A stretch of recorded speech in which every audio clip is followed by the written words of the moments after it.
Hi! இன்னைக்கு ஒரு புது ரெசிபியோட தாங்க வந்திருக்கேன். இட்லி பொடி தாங்க. இத பிடிக்காதவங்க யாருமே இருக்க மாட்டாங்க. சின்ன பசங்கலேருந்து பெரியவங்க வரைக்கும் எல்லாருக்கும் பிடிக்கும்.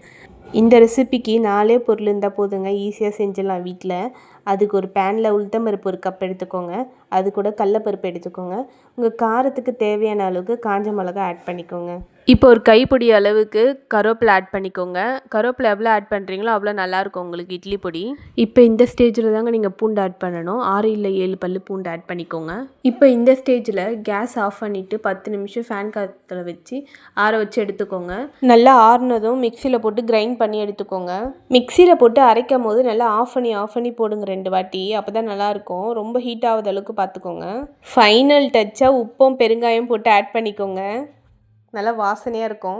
இந்த இட்லி பொடியை நீங்கள் ஸ்டோர் பண்ணி 3 இல்லை 4 மாதம் கூட வச்சு சாப்பிட்லாம். நல்லா இருக்குங்க. கொஞ்சம் நல்லெண்ணெய் ஊற்றி சர்வ் பண்ணி பாருங்கள். அவ்வளோ டேஸ்ட்டாக இருக்குங்க. ட்ரை பண்ணி பார்த்துட்டு கமெண்ட் பாக்ஸில் கமெண்ட் பண்ணுங்கள் மறக்காமல். இது போல் ரெசிபிக்கு நம்ம சேனலை சப்ஸ்கிரைப் பண்ணிக்கோங்க. லைக் பண்ணுங்கள், ஷேர் பண்ணுங்கள், கமெண்ட் பண்ணுங்கள். பாய்.